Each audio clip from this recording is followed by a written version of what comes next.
The rain came down like nails against the windows of Coldwater Ridge, a forgotten stretch of farmland nestled deep in the Appalachian hollows of eastern Kentucky. It was the autumn of 1978, and the world beyond these mountains was changing. Disco lights pulsed in distant cities. Politicians smiled on color televisions, and progress marched forward with mechanical certainty. But here, in this valley where the mist clung to the hillsides like funeral shrouds, time moved differently. Here, the old ways still whispered through the bare branches of hickory trees, and secrets grew roots deeper than any crop ever could.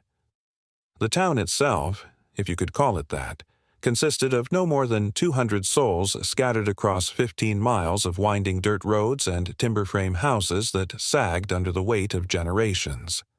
There was no main street, no traffic light, no diner where gossip could flow freely over coffee and pie. Just the old general store run by Vernon Hastings, a Vietnam veteran with a glass eye and a tendency to count his words like bullets.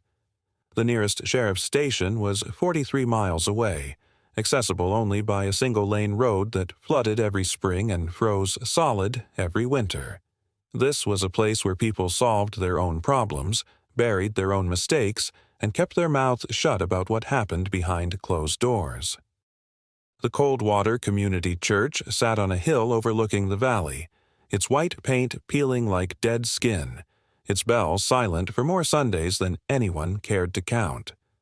Reverend Thomas McLemore still delivered his sermons there, though his congregation had dwindled to a handful of elderly women who came more out of habit than faith.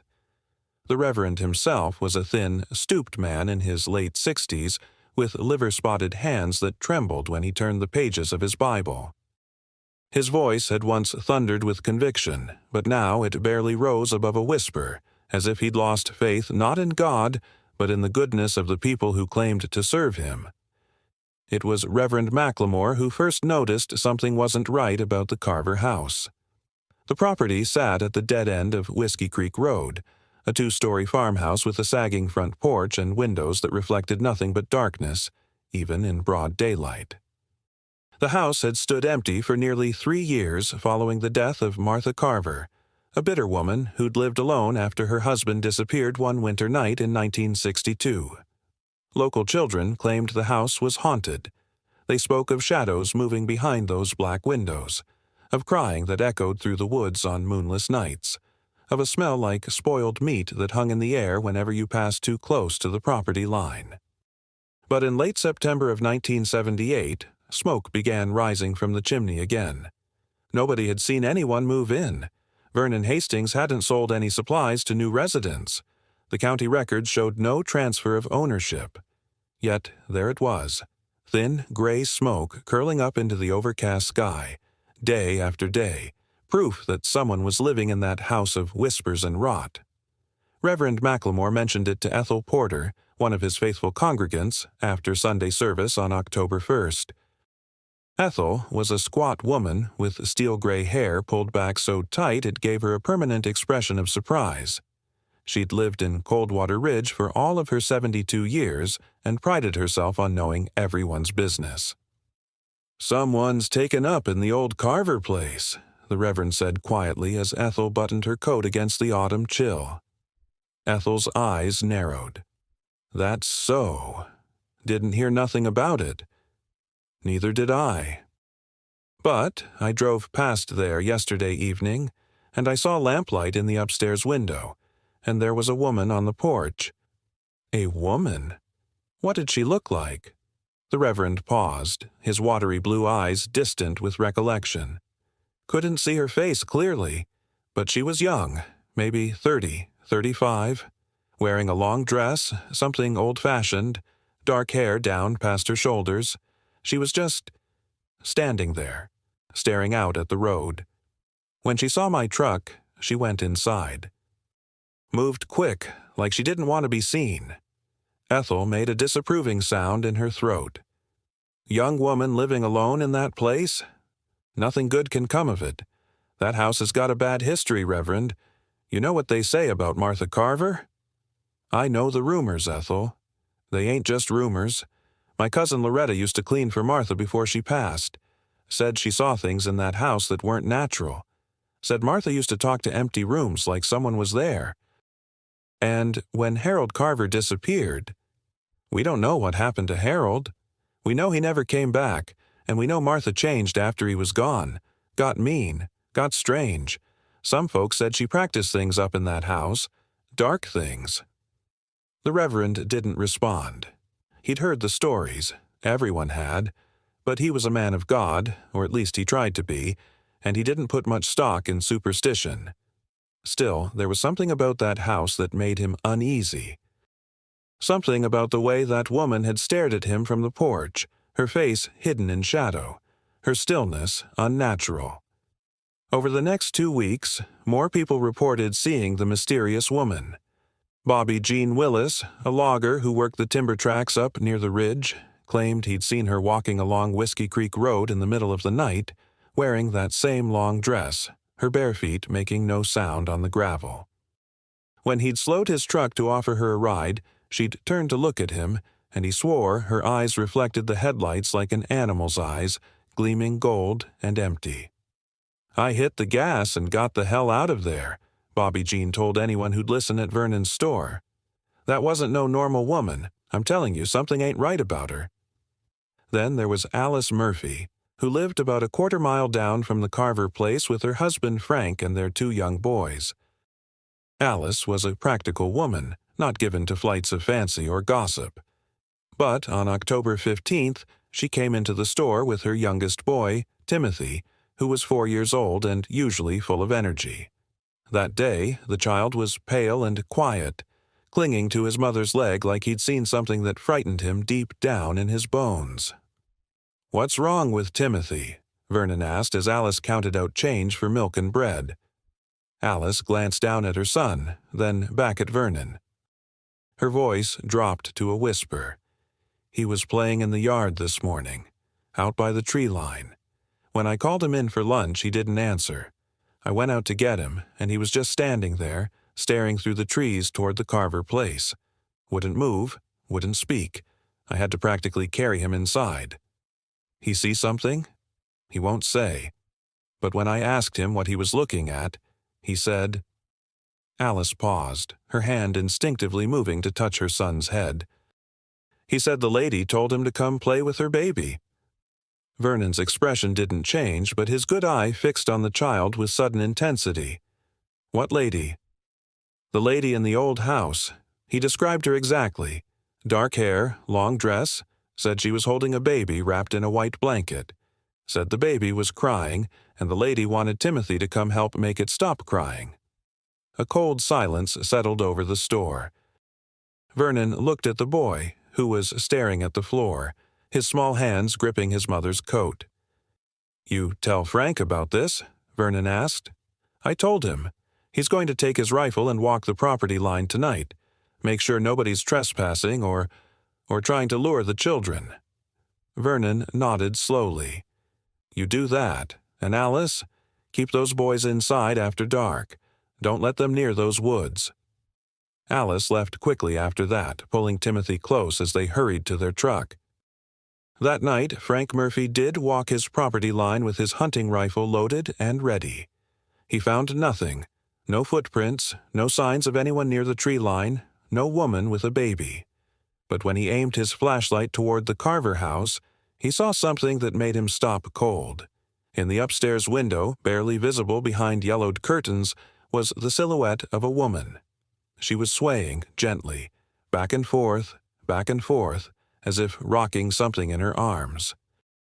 Frank watched her for a full minute, his finger resting near the trigger of his rifle, his breath forming clouds in the October cold. Then the silhouette stopped moving. It turned toward the window, toward Frank. And though he couldn't see her face, though a quarter-mile of darkness separated them, Frank Murphy would later swear to his wife that he felt that woman looking directly into his soul, measuring him, knowing him. He backed away from the tree line and didn't return.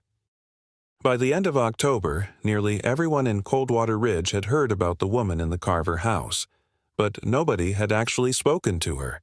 Nobody knew her name or where she'd come from.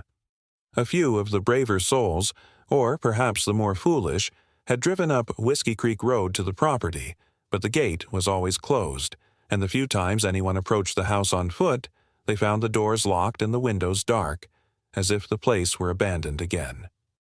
But the smoke continued to rise from the chimney, and at night lamplight flickered in those upper windows. And once, just once, Vernon Hastings, who'd seen things in Vietnam that would make most men lose their minds, drove past the property at dusk and glimpsed something that made him press the accelerator and not look back. There were two figures on the front porch, the woman in the long dress, and a man. The man was tall, broad-shouldered, with dark hair that fell across his forehead. He was young, maybe 25, maybe 30. He stood behind the woman with his hands on her shoulders, and even from the road, even in the failing light, Vernon could see the way they stood together. Intimate, possessive, wrong. Because there was something about the man's face, something about the shape of his features and the line of his jaw that looked disturbingly familiar. Like a ghost, like a memory that Vernon's mind couldn't quite grasp. Like Harold Carver might have looked if Harold Carver hadn't disappeared 16 years ago. That night, Vernon poured himself 3 fingers of bourbon and sat in his dark living room, his glass eye staring at nothing, while his real eye watched the shadows on the wall. He thought about the stories, about Martha Carver and her strange ways, about Harold's disappearance and the rumors that never quite died, about that house at the end of Whiskey Creek Road and the secrets it had swallowed over the years.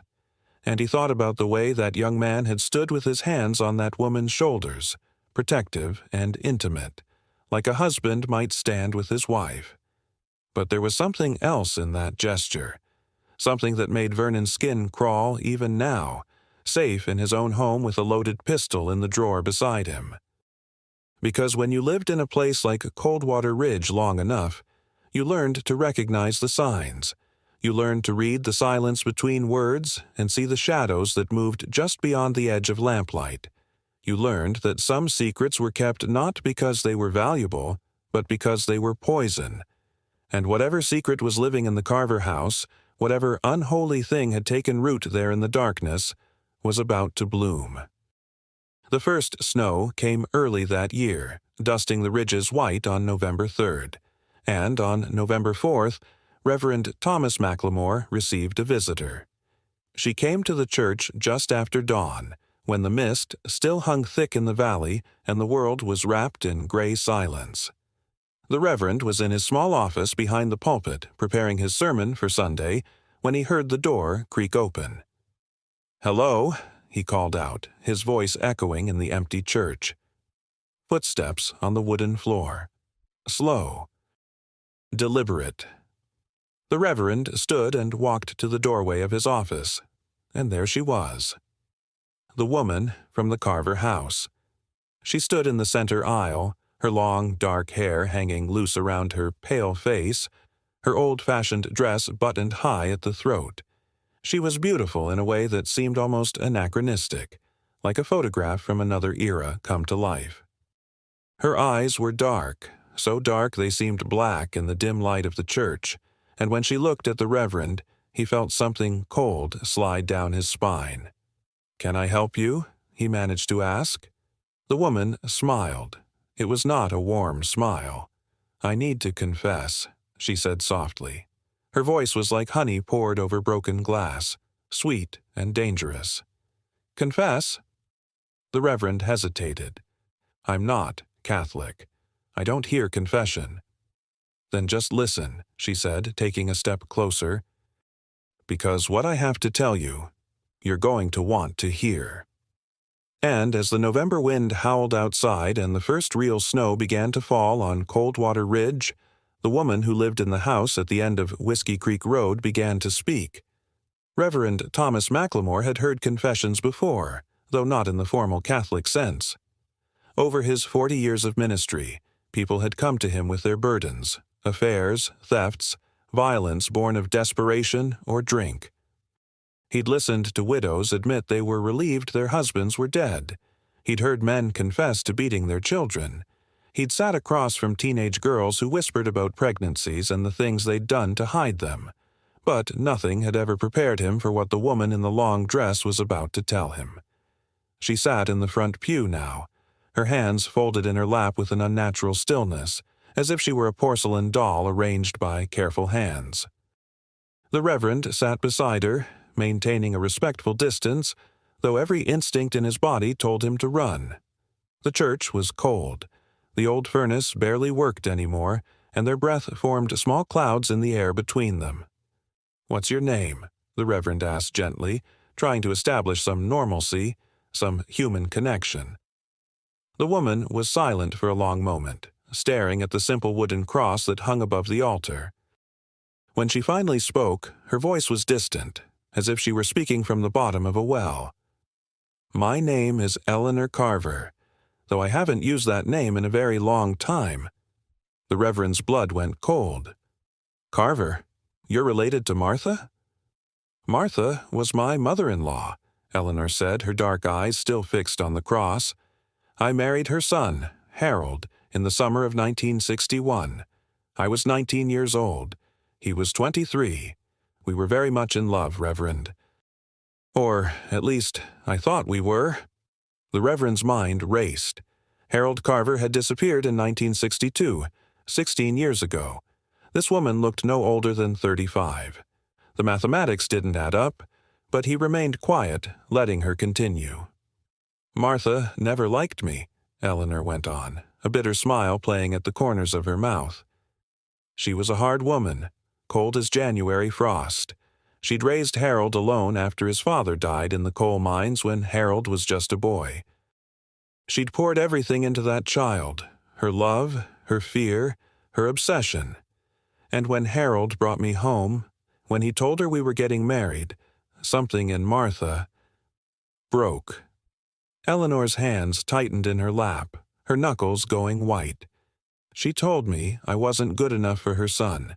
She told me I was a whore, a temptress, a devil sent to steal him away from her. But Harold loved me, Reverend. He stood up to her.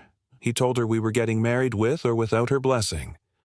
So Martha gave us the house as a wedding present, that old farmhouse at the end of Whiskey Creek Road.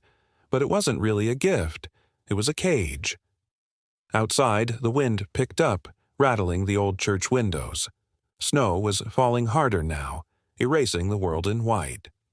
"We moved into that house in July of 1961, and for a few months we were happy. Harold worked at the sawmill, and I kept house, planted a garden, learned to can vegetables for the winter. We talked about having children. We talked about building a life together, far away from Martha's shadow." Eleanor paused, and when she continued, her voice had dropped to barely a whisper. "But Martha came to visit every day. She'd walk the 3 miles from town, rain or shine, and she'd sit in our kitchen and watch me with those cold eyes of hers. She'd criticize how I cooked, how I cleaned, how I spoke to Harold.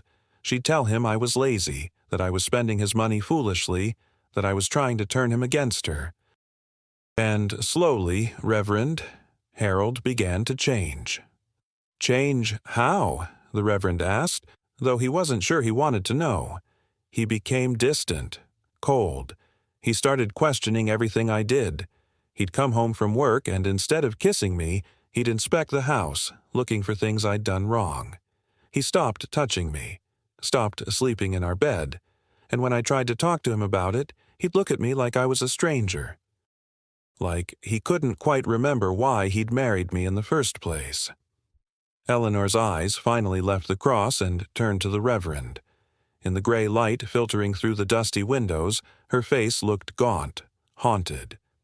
"Martha had poisoned him against me, you see?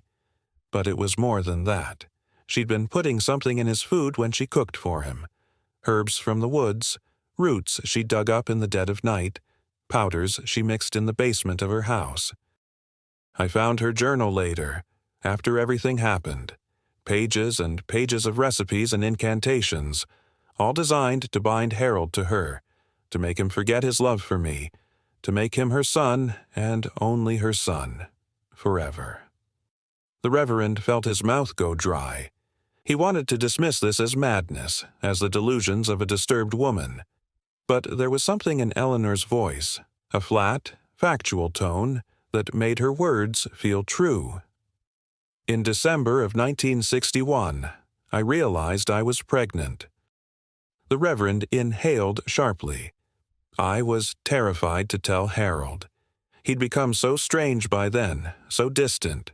But I hoped, that a child might bring him back to me, might break whatever spell Martha had woven around his mind. So, one night, I told him, and do you know what he did, Reverend? The Reverend shook his head, unable to speak. He hit me, across the face, so hard I fell to the floor, and then he said— Her voice broke for the first time, a crack in the porcelain. He said it wasn't his.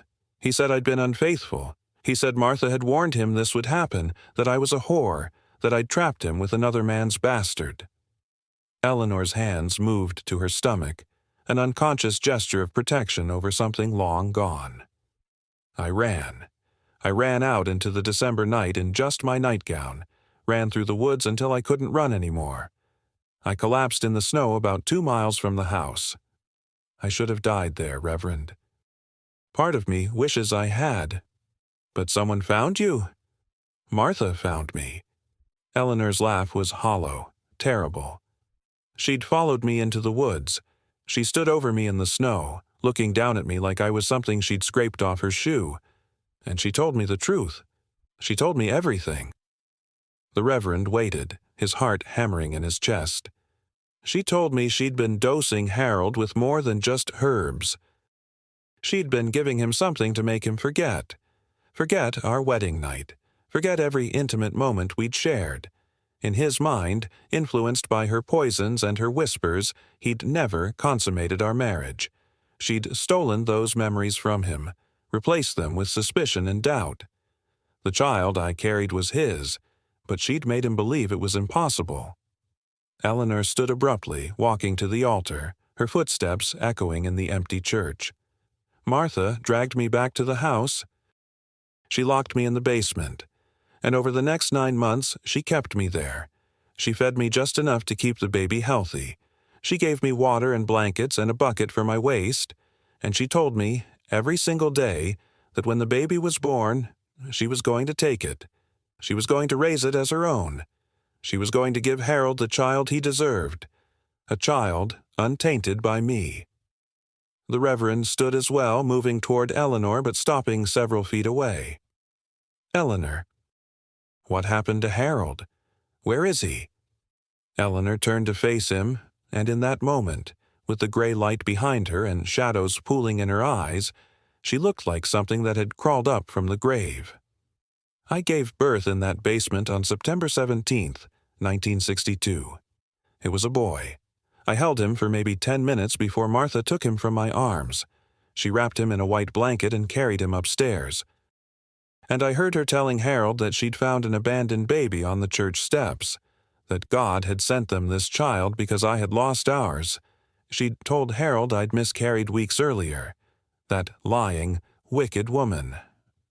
Eleanor's voice was steady now, cold as the November snow outside. Harold believed her. He was so far gone by then, so deep under her influence that he believed every word. They named the baby James. And Martha kept me locked in that basement, listening to my own son crying upstairs, listening to her soothing him, feeding him, loving him while I rotted in the dark below. How long did she keep you there? The Reverend asked, horror crawling through his veins. 3 months. 3 months of listening to my baby boy's cries, of hearing Harold's footsteps above me, of going slowly, inevitably insane. And then, one night in December, exactly 1 year after Harold had struck me, something in me snapped. Eleanor moved closer to the Reverend, and he could smell her now, earth and decay and something older, something that shouldn't exist in the waking world. The lock on the basement door was old. Martha had grown complacent, and I'd been working on it every night with a piece of metal I'd found in the dark. It took weeks, but that night it finally gave way. I climbed those stairs, and I walked through my house, the house that should have been my home, like a ghost. "What did you do?" the Reverend whispered. "I found Harold asleep in his chair by the fire. Martha was upstairs with James, and I looked at my husband, the man I'd loved, the man who'd forgotten me, who'd let his mother imprison me and steal our child, and I felt nothing. No love, no hate, just emptiness." Eleanor's smile was terrible to behold. There was a knife on the kitchen table. Martha had been chopping vegetables for supper. I picked it up, and I walked over to Harold, and I helped him sleep forever. The Reverend stumbled backward, nearly falling over the pew. "You killed him?" "I freed him," Eleanor corrected softly. "From her, from the poison, from the curse she'd laid on his mind. And then I went upstairs. Oh, God." Martha was in the nursery, rocking James. She saw me standing in the doorway with the bloody knife, and do you know what she did? She smiled. She smiled and said, "Finally. I was wondering when you'd find your way out." As if she'd been waiting for this moment, as if she'd planned it all along. The Reverend pressed his back against the wall, his hands shaking. What did she say?" "She told me that everything she'd done, poisoning Harold, stealing my child, keeping me prisoner, was necessary. She said that some bonds can never be broken, that a mother's love is stronger than any marriage vow. She said Harold was hers, that he'd always been hers, and that James would be hers too. She'd raised them both, molded them both, and I was just an intruder trying to steal what belonged to her." Eleanor's eyes gleamed in the dim light. "So I killed her too, right there in the nursery, while my baby boy slept in his crib. I killed her and I felt nothing. And then I took James, my son, and I walked out of that house and into the December night." The Reverend couldn't breathe. The story was impossible, insane, but Eleanor stood there, solid and real, with death in her voice and truth in her eyes. I walked for miles through the snow, carrying James wrapped in his white blanket. I had nowhere to go, no money, no family. But I kept walking, because I had my son, and that was all that mattered. Eventually, a truck driver found us on the highway and took us to a shelter in Tennessee. I gave a false name. I said my husband had died, that I was alone with my baby. And slowly, over the next 16 years, I built a life for us. 16 years, the Reverend repeated numbly. "But you look—" "I look the same age I was when I gave birth," Eleanor finished. "Yes, that's what happens when you're touched by darkness, Reverend. When you kill with your own hands, when you walk through that door between the living and the dead, something follows you back. Something changes in you. I haven't aged a day since December of 1962, and neither has James." The church felt impossibly cold now, as if all the heat had been sucked out of the world. "I raised my son," Eleanor continued. "I loved him. I protected him from the world, and from the truth of what I'd done. I never told him about his father or his grandmother. I never told him about the house at the end of Whiskey Creek Road. I tried to give him a normal life, tried to be a good mother. But Martha's curse, it followed us." "What curse?" the Reverend asked, though he was terrified of the answer. "The bond she'd spoken of. The bond between mother and son that can never be broken. James grew up beautiful and strong and intelligent, but he never wanted to leave me. Never wanted friends or girlfriends or a life of his own. He clung to me the way Martha had wanted Harold to cling to her, and I realized, too late, that in killing Martha, I'd inherited her curse. I'd become her." Eleanor's voice dropped to a whisper that seemed to fill the entire church. "On James's 18th birthday, he told me he loved me. Not as a son loves a mother, as a man loves a woman. And I saw it in his eyes, the same obsession that had driven Martha to madness, the same possessive, consuming need. He wanted to marry me, Reverend. My own son wanted to make me his wife." The Reverend felt bile rise in his throat. "What did you do?" "I ran. I took what little money we had, and I ran. I left James in Tennessee and came back here to Coldwater Ridge, to the house where it all began, because I knew that's where the curse had started, and maybe that's where it could end. I thought if I could confront the ghosts of that place, if I could face what I'd done, maybe I could break free." "But James followed you," the Reverend said, understanding dawning with terrible clarity. Eleanor nodded slowly. "He followed me. He found me 3 weeks ago. And he asked me again, asked me to be his wife, told me he loved me more than life itself, told me we could be together, that no one else needed to know, that we could live in that house and be happy.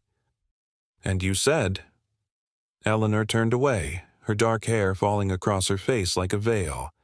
"I said yes, Reverend. God forgive me, I said yes, because I'm tired. I'm so tired of running, of fighting, of trying to escape what I am. And because when I look at James, when I see his face, I see Harold. I see the man I loved before Martha poisoned him. I see the life we should have had. And maybe this is my punishment. Maybe this is what I deserve for the sins I've committed." The Reverend felt tears streaming down his face. "This is wrong, Eleanor. This is against God, against nature." "I know," she whispered. "I know it's wrong. But I don't know how to stop it anymore. The curse has its hooks in both of us now. And yesterday, Reverend, James asked me to marry him properly. He wants a ceremony. He wants a priest to bless our union." She turned back to face him, and her eyes were wells of infinite sadness. "That's why I came here today, to confess, to tell you the truth before we commit this final sin. Because once we're married, once that bond is sealed, there will be no going back. We'll be damned forever, James and I, bound together in sin for whatever eternity awaits creatures like us." The Reverend opened his mouth to speak, but no words came. What could he say? What prayer could absolve this? What wisdom could untangle this nightmare? Eleanor moved toward the door of the church, her footsteps silent on the wooden floor.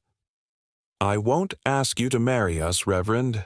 I know you couldn't, even if you wanted to. But I needed someone to know the truth. I needed someone to witness what we are before we disappear into that house forever." She paused at the door, her hand on the handle. "There's one more thing you should know. The baby that young Timothy Murphy saw me holding on the porch, the one I was rocking, it wasn't real, Reverend. It was a memory, a ghost of what James was when I held him for those brief 10 minutes before Martha took him away. Sometimes I see him like that, even now.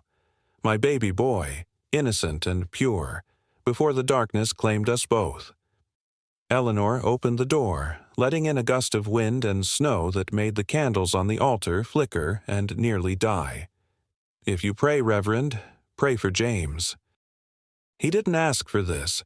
He didn't ask to be born in a basement to a mother who'd killed for him, or to inherit a grandmother's curse.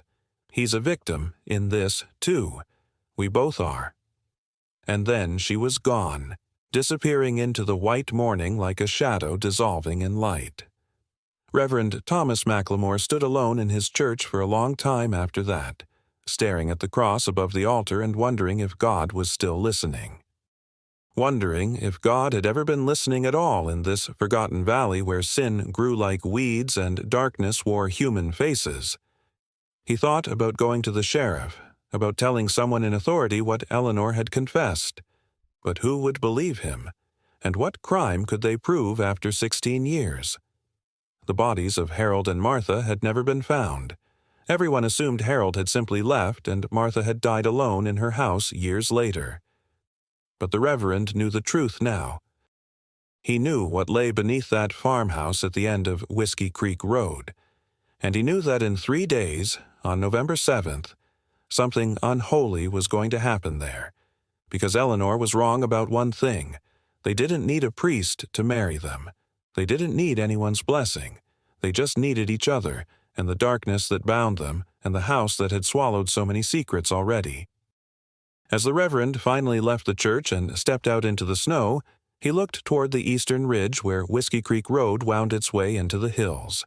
And, though he was too far away to see it, he knew that smoke was rising from the chimney of the Carver house.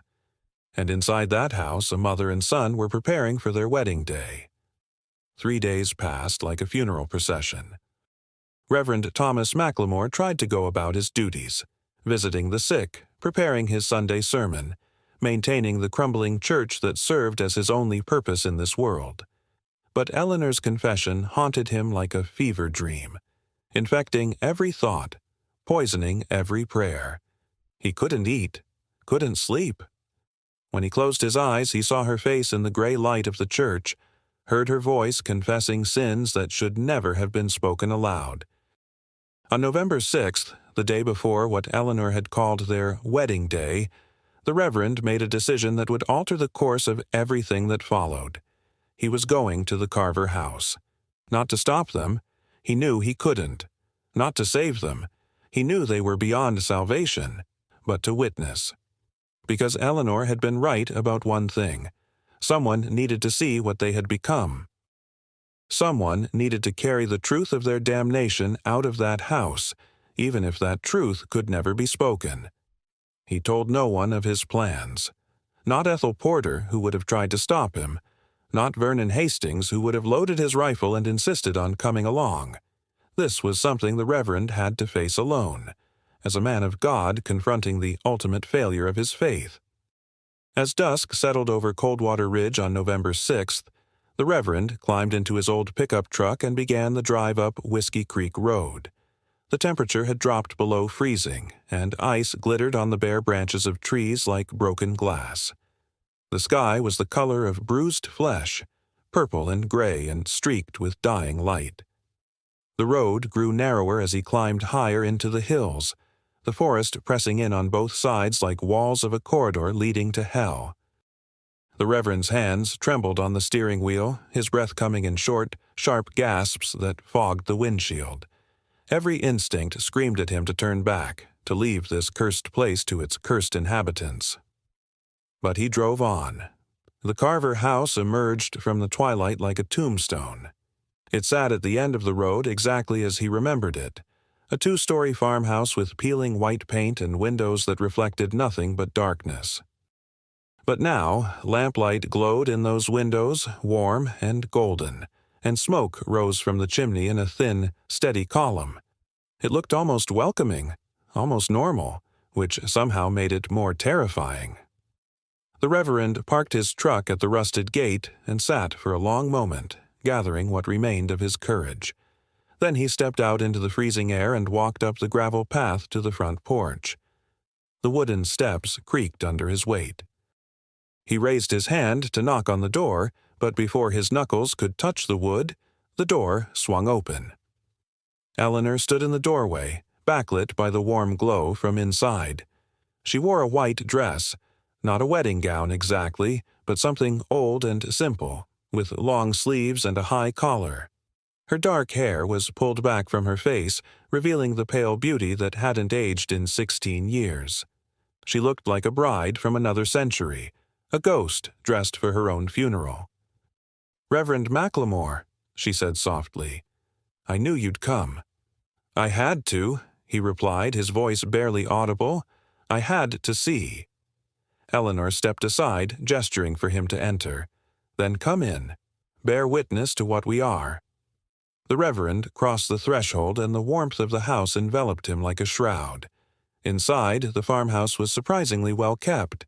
Furniture polished, floors swept, curtains hanging straight. A fire crackled in the stone fireplace, casting dancing shadows on the walls. But beneath the veneer of domesticity, the Reverend could feel it. Wrongness. A spiritual rot that permeated the very air. "He's upstairs," Eleanor said, closing the door behind them. "Getting ready. He's been so excited, Reverend. Like a child preparing for Christmas morning. He doesn't understand what this means, what we're doing, Or perhaps he understands perfectly and simply doesn't care anymore. The Reverend turned to face her. "It's not too late, Eleanor. You can still walk away from this. You can still—" "Still what?" Eleanor interrupted, her dark eyes meeting his. "Still repent? Still seek forgiveness? From whom, Reverend? From God. God abandoned this house a long time ago. He abandoned me in that basement 16 years ago when I screamed his name and heard nothing but silence. He abandoned James when he let him be born into this curse. No, Reverend, there is no walking away.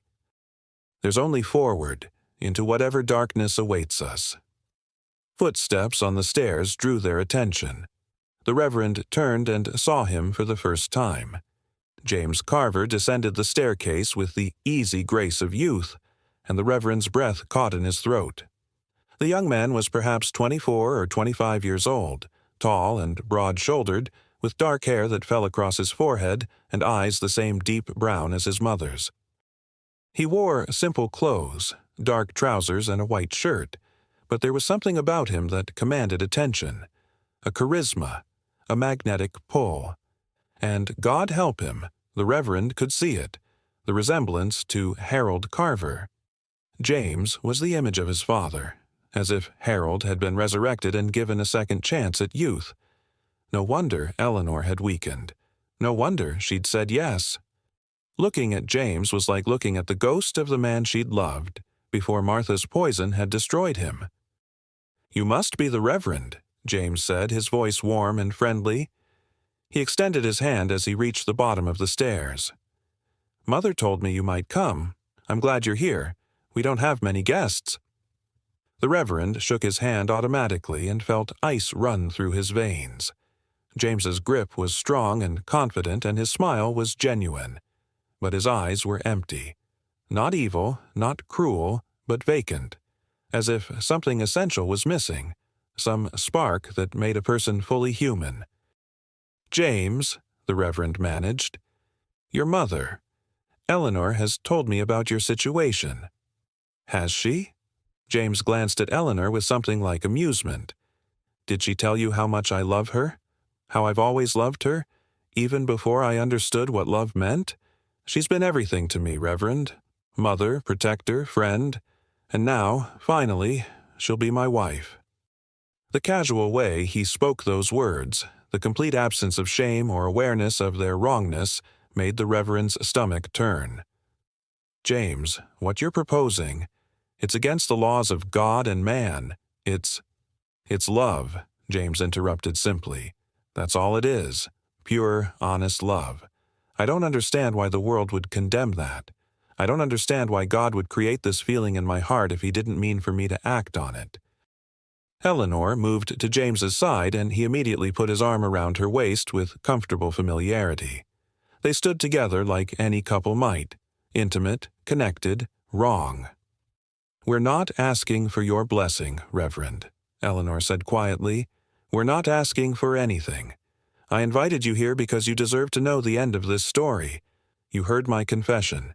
You heard how it all began. Now you'll see how it continues." "Continues?" The Reverend's voice cracked. "Eleanor, this can't continue. This is damnation. This is all we have," she said, and for the first time he heard real emotion in her voice. Pain. Desperation. "Don't you understand? We're already damned, James and I. We have been since the moment he was born in that basement, since the moment I killed his father and grandmother. We're cursed, Reverend. We don't age. We don't die. We're trapped in these bodies, in this terrible love, for eternity. So yes, we're going to marry each other. We're going to commit this sin fully and completely, because what else is there for us?" The Reverend looked at them, mother and son, wrapped in each other's embrace, staring at him with those empty, haunted eyes, and he realized the terrible truth. They weren't asking for salvation. They were past salvation. They were asking for witness, for someone to acknowledge that they existed even in their damnation. "The ceremony," Eleanor said, turning to James. "Should we begin?" James nodded, his face lighting up with genuine happiness. "Yes, let's begin." They led the Reverend through the house to what must have once been the dining room. The table had been pushed against the wall, and in its place stood a strange altar, a collection of objects that made the Reverend's blood run cold. There were dried herbs and roots arranged in patterns he didn't recognize. There were candles made from something that wasn't wax, burning with flames that were slightly the wrong color, and there, in the center of it all, was a book. The Reverend recognized it immediately. Martha Carver's journal. The book of curses and incantations that Eleanor had mentioned in her confession. Martha left instructions, Eleanor explained, seeing his expression. Instructions for a binding ritual, a ceremony that would join two souls together permanently, unbreakably. She'd planned to use it on Harold, to bind him to her forever. But she never got the chance. So now, we'll use it on ourselves. You can't, the Reverend whispered. Eleanor, if you do this, if you speak those words and perform that ritual, you'll bind your soul to your sons for eternity. Not just in this life, but in whatever comes after. Is that really what you want? Eleanor picked up the journal, her fingers tracing the faded writing on its pages. What I want doesn't matter anymore, Reverend. This is what we are. This is what the curse has made us. We might as well make it official. James took Eleanor's free hand in his, and they stood together before the makeshift altar. The firelight cast their shadows on the wall behind them, and those shadows seemed to writhe and merge, becoming something monstrous. You don't have to watch, Eleanor said to the Reverend. You can leave now if you want.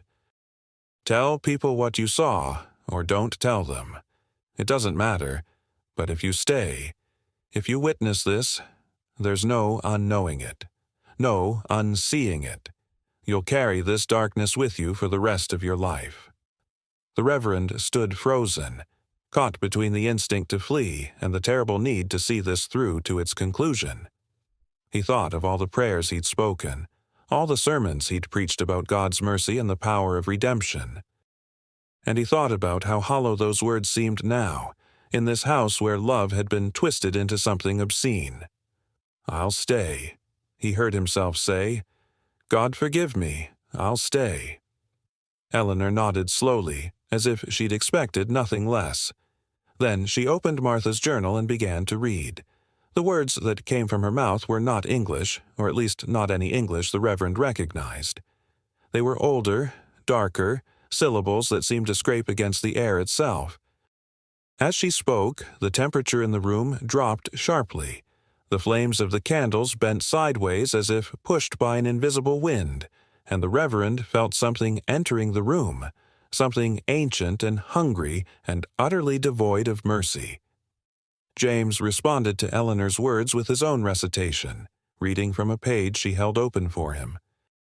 Their voices twined together, mother and son speaking in unison, and the Reverend saw the impossible. Thin threads of light, or perhaps darkness he couldn't tell, began to weave between them, connecting their hands, their hearts, their very souls. The ritual continued for what felt like hours but could only have been minutes.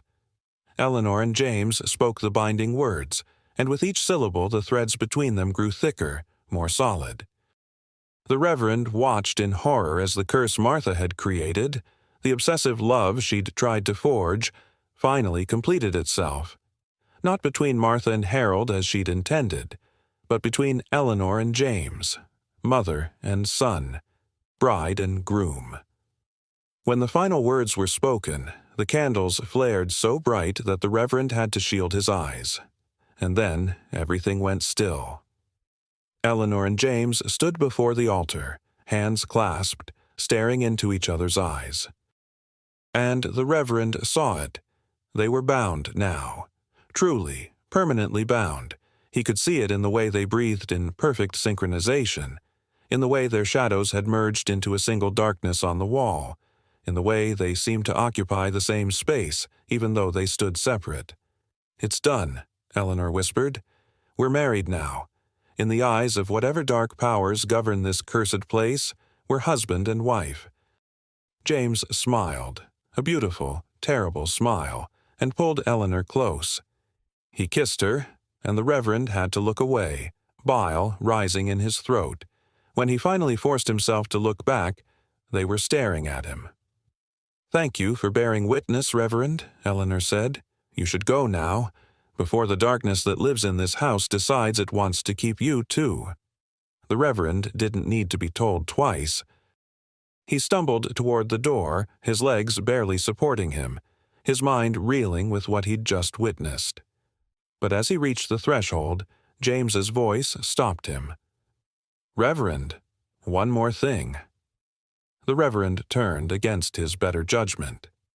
James stood with his arm around Eleanor's waist, holding her close, and his eyes, those empty, haunted eyes, fixed on the Reverend with sudden intensity. "Don't pity us," James said quietly. "We chose this. Maybe not freely, maybe not with full understanding of what it meant, but we chose it, and in this cursed, broken way, we're happy. Isn't that what everyone wants? To be with the person they love?" The Reverend had no answer, no words of comfort or condemnation. He simply turned and fled into the November night. He drove away from the Carver house with his hands shaking so badly he could barely hold the steering wheel. Behind him, smoke continued to rise from the chimney, and lamplight continued to glow in the windows. Inside that house, a mother and son had become husband and wife. Inside that house, a curse had finally fulfilled itself. And inside that house, two damned souls would remain, bound together forever. Epilogue: The Legacy of Darkness. Reverend Thomas McLemore never spoke of what he witnessed at the Carver house on November 6, 1978. He kept Eleanor's confession locked in his heart, a secret so dark it poisoned what little faith he had remaining. He continued to serve his small congregation in Coldwater Ridge, though his sermons grew shorter and his convictions weaker. Ethel Porter and the other parishioners noticed the change in him, the way his hands trembled during communion, the way he'd sometimes stop mid-prayer as if he'd forgotten what he was saying, as if the words had lost all meaning. The Carver house remained occupied. Smoke rose from its chimney through that winter and into the spring. Occasionally, people claimed to see figures moving behind the windows, two shadows that moved as one, inseparable, eternal. But no one ever approached the property. No one knocked on that door. The house had become what it had always been destined to become, a monument to forbidden love and ancient curses, a place where the laws of God and nature had been broken so thoroughly that reality itself seemed to warp around it. In late May of 1979, Reverend McLemore suffered a massive heart attack while preparing his Sunday sermon. They found him slumped over his desk, his pen still in his hand, his eyes wide open and staring at nothing, or perhaps staring at something only he could see. On his desk, written in his shaking handwriting, were the last words he would ever write. "I have seen evil." Not the abstract evil of theology or the distant evil of history, but evil made flesh and blood and bound by love. I have seen sin consecrated and damnation embraced, and I have learned that sometimes God does not intervene. Sometimes He simply watches, and that is the most terrifying truth of all. After the Reverend's death, the church in Coldwater Ridge closed its doors forever. The remaining congregants drifted away or died, and the building slowly succumbed to weather and time. By the mid-1980s, it was nothing but a shell, walls without faith, a cross without meaning. The Carver house, however, remained standing, remained occupied, remained wrong. Years passed. Decades. The world changed around Coldwater Ridge. The sawmill closed. The general store shuttered. The few families that remained moved to larger towns with better opportunities. By the year 2000, Coldwater Ridge existed only on old maps, a ghost town in a forgotten valley where nothing grew except shadows and secrets. But still, if you drove up Whiskey Creek Road on certain nights, If you had the courage or the foolishness to venture into those haunted hills, you might see it, smoke rising from a distant chimney, lamplight glowing in dark windows. And if you looked very carefully, if the moon was just right and your eyes were sharp enough, you might glimpse them on the porch. Two figures standing together, a woman with dark hair that hasn't aged in over 40 years, a man with his hands on her shoulders, protective and possessive. Mother and son, wife and husband, cursed and bound and damned forever. Researchers and historians who stumbled across the story in later years, those who found fragments in old church records, whispers in archived newspapers, rumors in genealogical databases, would try to piece together what had happened at the Carver house. But the trail always went cold. Documents disappeared. Witnesses died or refused to talk. And the house itself remained inaccessible, surrounded by no trespassing signs and protected by something more effective than any lock, the primal human instinct to avoid places where darkness dwells. The few investigators brave enough or stupid enough to approach the property reported the same thing, an overwhelming sense of wrongness, of being watched, of standing on ground where the natural order had been violated so completely that even the earth itself remembered and recoiled. One investigator, a documentary filmmaker named Sarah Chen, made it all the way to the front porch in October of 2015. She knocked on the door, camera running, microphone ready. The door opened. A woman stood in the doorway, young, beautiful, with dark hair and darker eyes. Behind her, in the warm lamplight of the house, stood a man, young, handsome, his hand resting possessively on the woman's shoulder.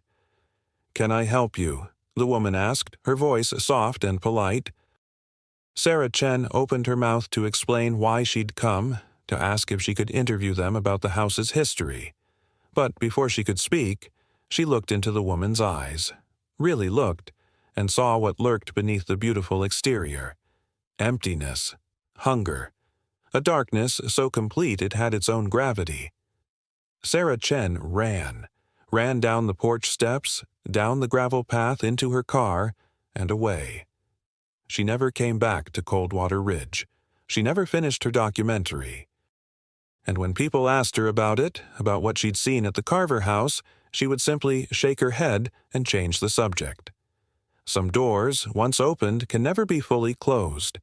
Some sins, once committed, echo through eternity. And some love, twisted, cursed, wrong, burns forever. The Carver house stands still, waiting. The smoke still rises. The lamplight still glows. And inside, Eleanor and James remain, bound by blood and sin and a curse older than memory. They live in that house at the end of Whiskey Creek Road, suspended in their terrible love, neither fully alive nor fully dead. They are a warning written in flesh and shadow. They are the price of forbidden desire. They are the untold tragedy of a woman who married her own son. And they will be there until the world ends, or until some power greater than Martha Carver's curse finally releases them from their eternal prison. But don't hold your breath waiting for salvation. In Coldwater Ridge, darkness has always been patient, and darkness always wins. The end author's note. The story you've just experienced is a work of dark fiction inspired by real historical accounts of isolation, obsession, and the terrible things that can happen when desperation meets ancient beliefs. While the characters and specific events are fictional, the setting and atmosphere draw from true accounts of Appalachian communities in the mid-20th century, where isolation, poverty, and old superstitions created environments where the unthinkable could occur. The themes of generational curses, maternal obsession, and forbidden love have appeared throughout folklore and dark history for centuries. This story serves as a reminder that sometimes the most terrifying monsters are the ones we create ourselves, through our choices, our obsessions, and our willingness to cross lines that should never be crossed. If you found this story disturbing, that was intentional. True darkness isn't about jump scares or supernatural monsters. It's about the horror that lives in the human heart when love becomes possession, when devotion becomes curse, and when the boundaries of what's acceptable are shattered beyond repair. Thank you for bearing witness to this tragedy. May you never find yourself on Whiskey Creek Road. End of story.